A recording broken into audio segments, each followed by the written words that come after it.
Bonjour à tous, c'est GLG et je vous souhaite la bienvenue sur cette nouvelle vidéo. Aujourd'hui, je vais vous présenter un mini PC. Oui, mais un mini PC avec Intel i5, hyper évolutif, de l'USB type C, peut-être mettre 4 écrans, nouvelle configuration avec la partie graphique intégrée et tout, plein de connectiques à un prix super intéressant. Et un gros mode love. Et oui, parce que voir les produits en photo c'est bien, mais les voir en vidéo c'est mieux, alors débridez-vous et découvrez tous nos tests high-tech ou smartphone. Allez, surtout actuellement, je dois le préciser, c'est une vidéo qui est rémunérée par la marque pour notre travail. Encore une fois, oui, on a des charges, il faut payer le montage, il faut payer pas mal de monde, et il faut donner une partie à l'État. Voilà, donc en fait, ça change rien au dossier, je vais vous le présenter, parce que c'était vraiment un produit que je voulais, et je vais vous dire tout ce qu'il y a de bien, pas bien, le prix, la promo, et chacun fera son même.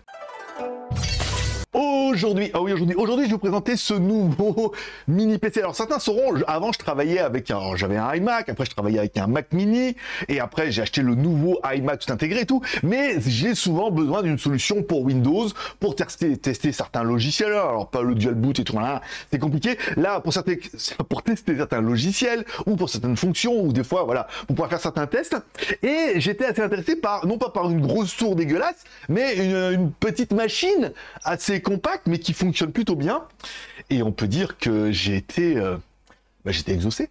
Allez, on commence tout de suite par le contenu de la boîte. Dans la boîte, on aura bien évidemment notre mini PC, ça c'est plutôt une bonne chose. On aura une grosse alim, bien évidemment, parce qu'il n'y a pas la lime dedans, ça paraît un peu évident. Alors une alim de 90 watts, quand même, un petit peu. On aura également un câble HDMI vers HDMI, ok, et on aura, surtout, ce qui est plutôt intéressant, c'est un petit support pour pouvoir le fixer derrière ton écran. Oui, parce qu'il est tellement sous-titi, mini-rikiki et tout ça, quoi, qu'on peut le fixer à l'arrière d'un écran. Bon, bien évidemment, il faut le visser, et comme soit tu mets de la colle, soit tu peux le visser proprement. À l'arrière de certains écrans, il y a un emplacement pour mettre 4 vis. Alors vous verrez que l'armature qui vous propose permet de mettre soit en large, soit en serré et tout. Donc nous, sur notre LG, c'était comme ça. Donc on vise directement le support dessus. On met les deux petites vis derrière notre boîtier et ensuite on le clipse derrière. C'est joli, en plus avec les petits coussinets qu'ils ont mis dessous, et ben ça bloque et tout, et ça permet d'avoir une solution ultra compacte et quasiment, oui, un iMac. Bon, première chose que tu auras remarqué, c'est qu'il est ultra compact. Et vous verrez qu'il manque pas de puissance en plus. 117 par 112 par 45. Et c'est vrai, quand on le compare avec mon Mac mini, que je trouvais déjà exceptionnel, bon, bah, il est quand même beaucoup petit, il est un peu plus haut, ce qui paraît un peu normal, on verra ça avec la ventilation, mais il est ultra compact et ça ouvre plein de possibilités. Et en fait, eux, ils vous donnent une petite pochette dans la boîte et ils disent presque que tu pourrais l'emmener avec toi en vacances. C'est pas faux. Bon, allez, découvrons un petit peu notre mini PC. À l'avant, une prise USB type C. Alors, c'est du 3.2 Gen 2, vidéo, data, tout ça. Une prise USB 3.2 Gen 2 aussi, enfin 3. Une prise casque pour pouvoir mettre soit un casque, soit éventuellement des haut-parleurs au-dessus. Pas mal, et un bouton power on-off. À l'arrière de notre appareil, on retrouvera bien notre alimentation. Bien sûr, vous avez vu que l'alimentation est externe, ça paraît un peu évident. On aura également une prise mini display. Oui, bah oui, ça permettra surtout de connecter un écran. Comme moi, il me restait plein de câbles et tout, c'était pas mal. On a également une prise Ethernet, ok, pas mal. Deux prises USB 3.2, Gen 2, tout ça, voilà. On aura également une prise USB type C, 3.2 Gen 2, celle-là. Voilà, parce que les autres sont 3.2, mais pas Gen 2. Voilà, celle-là est Gen 2. Et ensuite, on aura une sortie HDMI pour encore pouvoir mettre un écran en HDMI, en plus du mini display. Puis on verra qu'on peut remettre en USB type C aussi. Allez, sur le côté gauche de notre appareil, un emplacement pour mettre une sécurité. Alors je n'ai pas des trucs comme ça, mais apparemment c'est pour mettre, c'est-à-dire si tu veux fixer l'ordinateur derrière un écran, tu peux mettre un câble qui permet de le sécuriser. Ça évite que quelqu'un le vole ou voilà, l'emmène, c'est pour faire une démo ou c'est pour mettre par exemple dans un bureau. Voilà, tu peux le fixer dessus et avoir un espèce de verrouillage. Ça, j'ai trouvé ça plutôt bien. Et à droite, alléluia, un lecteur de carte SD. Tellement évident et tellement pratique, voilà, petit lecteur de carte SD sur le côté, c'est parfait pour mes vidéos, carte mémoire, tout ça, c'est ce que je voulais. Bon, allez, parlons un petit peu des entrailles de la bête, et surtout des entrailles que tu vas pouvoir ouvrir. Et surtout pouvoir ouvrir extrêmement facilement. Alors tout le monde n'est pas mavelec comme moi. Moi j'ai quand même été, hein. Voilà. Bon, on peut dire ouais mais ouvrir c'est pas trop mon truc et tout. Et j'étais pas trop chaud. Et en fait il y a juste 4 petites vis. Le capot s'en va et on a accès à tout l'intérieur. Notre processeur, un processeur i5, ok, de nouvelle génération. Ça t'as pas besoin d'y toucher, c'est quand même plutôt pas mal. Par contre à l'intérieur de la RAM, alors tu peux l'acheter soit avec 3 configurations, 8 ou 16 ou 32 Go de RAM. Nous on a la version 16 Go de RAM. Mais ce qu'on peut voir à l'intérieur, c'est que les slots de mémoire sont hyper accessibles et qu'on n'a qu'un slot de prix. Ça veut dire qu'ils ont déjà mis une carte de 16 Go dans le nôtre. Donc rien ne vous empêche d'acheter une autre carte de 16 Go, de la mettre dans le slot, il suffit de la clipser et vous vous retrouvez tout de suite avec 32 Go de RAM. Donc au niveau évolution, c'est génial, on va pas se mentir, c'est incroyable. Ensuite, tu regardes sur le côté, tu dis, mais dis donc, ça serait pas un SSD M2 sur le côté? Oui. Alors là, pareil, encore une fois, tu peux acheter plusieurs configurations, soit 156, soit 512. Il parle qu'on peut même aller jusqu'à 1 Tera, si t'en as les moyens, parce que c'est pas donné. Nous, on a la version 512, encore une fois, ça te permettra de mettre Windows dedans et d'avoir une petite sauvegarde en interne. C'est de la SSD, c'est du M2. Tu peux en acheter, tu peux la faire évoluer. Ça, c'est plutôt pas mal. Mais enfin, encore une fois, il y a Windows dedans, après, il faut copier tout ça. Bon, ça peut être pas mal. Mais ce que tu peux voir, c'est que sur le capot, quand tu l'as enlevé, il y a un emplacement pour mettre un SATA, oui, un 2.5. Bon, tu te dis, mais dis donc, mais c'est pas très génial. Ça veut dire qu'on peut mettre un disque dur par-dessus? Oui. Alors, soit en SSD, soit en mécanique. Généralement, mais plutôt du mécanique, ça permet d'avoir des grosses stockages et permet de stocker un petit peu dessus. Soit tu peux mettre un SSD. Et là, tu te dis, mais comment ça marche? Eh bien, simplement, j'ai récupéré un vieux disque que j'avais HDD 2 pouces et demi. Tu le fais glisser dans le rack et ça se clipse automatiquement.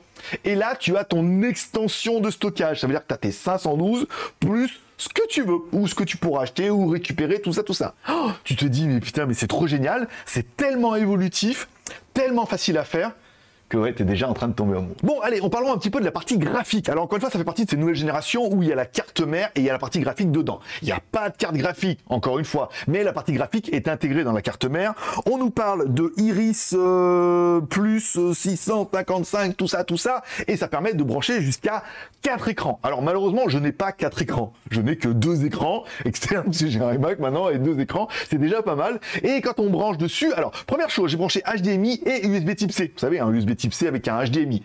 Quand on démarre, hop, il est reconnu les deux. Le problème, c'est qu'après, moi, quand il a démarré, on avait bien notre écran en HDMI, mais l'écran en USB Type C n'était pas reconnu du tout. Ça veut dire que je le voyais pas de détection et tout. Alors, ce que je vous conseille, c'est de faire comme moi, c'est de débrancher les HDMI, de redémarrer sur l'USB Type C, voire le mini display, encore une fois, ok. Vous démarrez là-dessus. Là, bon, quand on démarre sur USB Type C, uniquement avec un écran uniquement sur USB Type C, ça démarre, bien évidemment, on voit l'écran et tout. Ensuite, tu branches à l'arrache ton HDMI derrière, et là, forcément, il y a une détection qui est automatique. Là, il reconnaît bien les 2 écrans. Ensuite, tu vas dans les paramètres, au lieu de mettre en mode miroir, c'est-à-dire d'avoir 2 fois le même écran, tu mets extension. Alors, quand vous mettez extension, il faut bien valider, sinon vous mettez 1 à gauche, 2 à droite, et que si vous validez pas, ça prend pas en compte. C'est Windows 11. Voilà. Donc, vous pouvez mettre comme ça, et là, vous mettez extension, et là, ensuite, quand vous allez redémarrer, il sait bien qu'il y a un écran 1 et un écran 2, il les reconnaît, ça marche. Et ça va être certainement la même manipulation pour si vous avez 3 ou 4 écrans, encore une fois, si vous voulez passer par le mini display ou l'USB Type C. Oui, 2, Gen 2, tout ça. Bon, quand on démarre notre mini PC, bien évidemment, c'est Windows. Non, c'est une autre, c'est Intel. Bon, je ne me rappelle plus quelle musique il faut maintenant, Windows. Bon, ça démarre sous Windows, c'est plutôt simple, plutôt facile. Hein. Vous mettez votre Windows, la clé est validée, c'est propre, c'est magnifique, t'as rien à faire. Bon, tu fais toutes tes configurations, machin. J'ai pas mis mes comptes Windows, je me suis mis hors connexion. Alors, c'était un peu la panique parce que j'ai vraiment l'habitude de Mac maintenant, mais il me fallait vraiment aussi un PC Windows. Donc, je suis bien content que ça démarre facilement, que ce soit tout reconnu, que c'est plug and play, rien à bricoler. À savoir que tu peux dégager ça, mettre du Linux, hein, aussi. Mais quand même, il est dedans et la licence est validée, on va la garder. Bon, utilisation de notre appareil. Alors, c'est un mini PC, oui, mais vous avez vu qu'il est quand même plutôt musclé. Alors, au niveau de l'Internet, aucun problème, hein, je veux dire, pour aller sur Internet, YouTube, multimédia, si tu veux un truc pour faire du home cinéma et tout, c'est vrai qu'on a quand même un petit boîtier qui est quand même plutôt pratique, assez compact. Bon, Word, Excel, si jamais tu veux aller jusque-là, bon, j'ai installé OpenOffice, après tu ouvres OpenOffice, encore une fois, c'est pas des applications qui sont ultra gourmandes et ultra énergivores, hein, encore une fois. Alors après, est-ce que vous allez pouvoir mettre Photoshop à du montage vidéo? C'est pas le leitmotiv de l'appareil, hein. Préférez les versions en ligne. Il existe des versions Photoshop en ligne, donc là c'est les serveurs de chez eux qui consomment, toi tu vas juste sur en ligne. Également, pour jouer, encore une fois, c'est pas fait pour jouer. Alors je vous ai fait un petit benchmark, j'ai demandé à Kurumi, je dis quel benchmark je pourrais me faire? Oui, en fonction de ton processeur et ta carte graphique, je te conseille plutôt celui-là et tout. Bon, on a fait un petit benchmark, il s'en tire pas trop mal, mais encore une fois, voilà, c'est pas une bête de compétition au niveau graphique, c'est une machine pour faire de la bureautique et du multimédia. Là par contre c'est parfait, hein, Netflix, machin, vous allez pouvoir mettre YouTube, tout ce que vous voulez dessus, c'est vraiment une super machine et ultra compacte. Bon, notre appareil est bien évidemment Wi-Fi, hein, Wi-Fi 2, 4, 5, voilà, tout ce qu'il faut, hein, bien évidemment. Il est également Bluetooth, ça veut dire que tu pourras mettre soit un casque Bluetooth, ou dans mon cas, tu pourras mettre un clavier sans fil et une souris sans fil, que j'ai retrouvé chez Satechi et qui avaient plus de batterie. Faut que je les recharge et que je les branche dessus, en plus en clavier QWERTY, il en reste un AZERTY, pour changer de langage et tout. Bon, il y a une petite manipulation à faire, mais en fait, c'est du Bluetooth, du Wi-Fi. Le truc est vraiment ouvert et vraiment sans fil. Et oui, il est génial.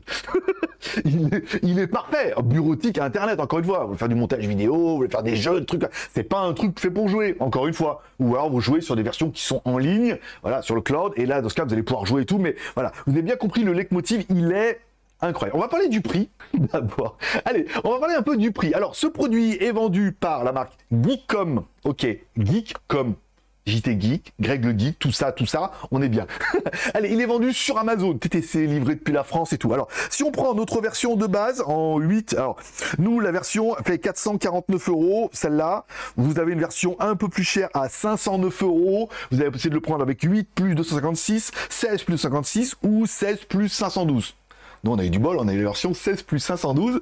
C'est quand même plutôt joli, voilà. Donc, à partir de 449 €, je te laisserai aller voir sur Amazon. En plus, comme ils sont bien sympas, ils m'ont donné un petit code promo de 10%, ma petite dame. Oui, bah, sur 450 balles, ça fait quand même 50 balles. Je vais dire 500 balles, ça fait beaucoup. Ça fait quand même 50 balles. Voilà, vous pouvez trouver le code, c'est GLG Review, je mettrai tout ça dans la description, le lien du produit, le lien, le nom du code promo, si vous voulez le copier-coller.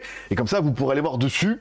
Moi, j'estime qu'à moins de 500 balles TTC par rapport à tout ça, c'est pas mal. Bon, au niveau des plus, qu'est-ce que j'ai noté? Compact. Voilà, une merde. En fait, il y a une petite pochette parce qu'ils disent vraiment, tu le prends, tu mets dans ta poche, tu l'emmènes et tout. Il est vraiment ultra compact. La connectique. Il est blindé en connectique. Et enfin, sur ces nouvelles générations de mini PC, on a enfin l'USB type C à mort. Il y en a quand même une devant et il y en a quand même une derrière. Voilà. Je vais dire deux derrière. Non, il y a une devant, une derrière, 3 prises USB, le mini display, le HDMI, le carte SD et tout. Niveau connectique, il est blindé. Qu'est-ce que j'aurais bien aimé? Il est évolutif. Enfin, un Mac Mini, c'était déjà compliqué sur les derniers. Là, sur les avant-derniers, sur les derniers, c'est mort. Là, tu peux facilement changer la RAM, la faire évoluer. Tu peux facilement changer la mémoire parce que c'est du M2 ou la faire évoluer. Ou tu peux rajouter facilement un autre disque. Putain, mais il y a le slot, t'as plus qu'à faire glisser. Ça se clip dedans et à remettre les 4 vis du pied. Voilà quoi, je veux dire, j'y suis arrivé. Oh, je suis Mavelec, enfin, mais j'en ai pas fait depuis longtemps. Et enfin, il a largement assez de puissance. Alors encore une fois, ça dépend de ce que tu fais. Si tu fais comme moi, du web, de l'internet, de la bureautique, un petit peu de télé ou éventuellement un peu de streaming ou voilà, faire des petites choses comme ça, en fait, l'appareil suffit bien. Il a un i5, il a une carte graphique qui fonctionne, enfin une carte graphique intégrée à la carte mère, encore une fois, qui fonctionne pas mal et tout. Alors certains vont me dire oui, mais est-ce que ça chauffe? Un petit peu Marcel, mais c'est quand même plutôt bien fait puisque l'air, oui ça chauffe Marcel, voilà, l'air rentre par l'arrière ici et ressort par le côté de la carte SD ici. Alors en fait, quand j'ai beaucoup téléchargé, que j'ai un tel truc, il se met un peu en chauffe, mais pas de ouf, ça fait comme ça. Je vous laisserai une petite prise de son comme ça, où j'ai essayé de mettre un petit peu l'appareil vers le micro. Bon bah ça souffle parce qu'il faut que ça refroidisse, mais pas longtemps. C'est-à-dire que bon, à un moment, j'ai chargé 3 fichiers, après j'ai trouvé un truc, c'était zippé, j'ai chargé plein de trucs, et là, il s'est mis un peu, voilà, ça fait un petit bruit de ventilo dans un PC, rien de ouf, et en fait, une fois que c'est fini, bah, il est redescendu en température, parce qu'il n'avait pas besoin. Donc, il est plutôt bien ventilé. Parce qu'en fait, il y a assez de puissance. S'il était sous-puissant, forcément, il a tendance à ramer un petit peu. Bon, au niveau des points négatifs, qu'est-ce qu'on pourrait dire? Bon, bah, les jeux gaming, machin, nanana, il n'y a pas de carte graphique, ne vous attendez pas à des miracles. Les petits jeux, ça ira, mais les gros jeux, faut pas déconner. Bon, sur leur site, ils parlent de Photoshop, tout ça, tout ça. Oui, mais alors attention, prenez votre temps, hein, voilà, c'est pas... alors déjà, j'en ai pas, mais on sent que sur les démos que j'ai pu voir avec performance équivalente, on peut, mais c'est pas le leitmotiv de l'appareil, vous l'aurez compris. Ça reste un mini PC, à moins de 500 balles, voilà. Et enfin, le dernier point positif, c'est qu'on en veut toujours plus. Moi, personnellement, si je prends un peu mon besoin en vie moyen, de quoi j'ai besoin? J'ai besoin d'une petite solution bureautique, Internet, YouTube, et éventuellement pour installer les logiciels des partenaires, pour pouvoir faire des vidéos et tout, parce que un certain qui fonctionne que sous Windows. Et ben, en fait, c'est un peu la machine dont j'ai besoin. Après, si t'es truc gamer, machin, truc, ou montage photo vidéo, on est d'accord que c'est pas la machine qu'il te faut. Mais pour de la bureautique et de l'Internet, trop bien. Ah oui, j'ai oublié de te dire, la sortie HDMI, elle est compatible 4K 60 fps.